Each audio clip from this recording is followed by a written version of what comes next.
يا مساء الفل عليكم. جايالكم النهارده بالترند الخطير الجميل ده.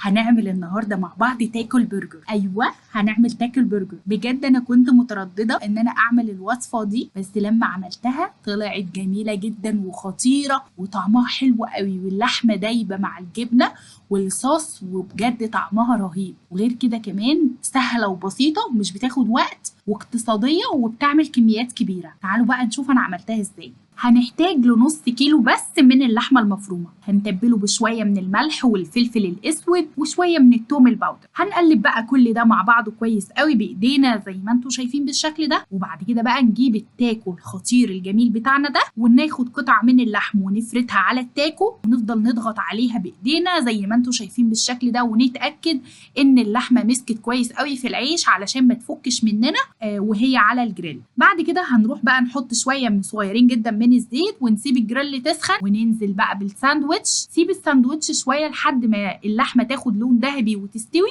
ونبتدي ان احنا نقلبها على الجنب التاني. هنجيب بقى قطعتين من الجبنه الشيدر الجميله دي، ونغطي الجريل، ونسيب الجبنه الشيدر بقى تسيح وتدوب كده مع اللحمه، والريحه تطلع بقى. وعايزه اقول لكم بقى ان الساندوتش ده بجد خطير. هنرفع بقى الغطا بتاع الجريل ونقلب الساندوتش زي ما انتم شايفين كده. شايفين بقى الساندوتش لونه ذهبي من بره ومقرمش، والجبنه دايبه من جوه وخطير. هنجيب كمان ساندوتش ونسيب اللحمه بقى تستوي كده وتاخد لون ذهبي، ونقلبه برده على الجنب التاني، ونحط قطعتين من الجبنه الشيدر ونغطي عليهم، ونسيب الجبنه تدوب مع اللحمه، ونطلعهم بقى ونسيب الساندوتش يهدى على جنب. وبعد كده نحضر الصوص. هنحتاج لمايونيز وكاتشب ومستردة، وكمان شويه من الخيار المخلل، وشويه من البصل، شويه من التوم الباودر، وكمان معلقه صغيره من الخل. هنقلب كل ده مع بعضه كويس قوي. عايزه اقول لكم ان الصوص خطير.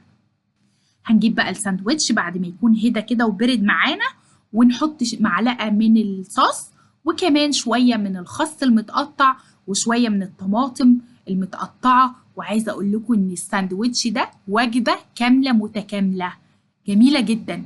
قطعت بقى الساندوتش كده وعايزه اوريه لكم من جوه. طبقات من اللحمه والصوص والجبنه والطماطم والخس. بجد يا جماعه الساندوتش ده خطير، لازم تجربوه.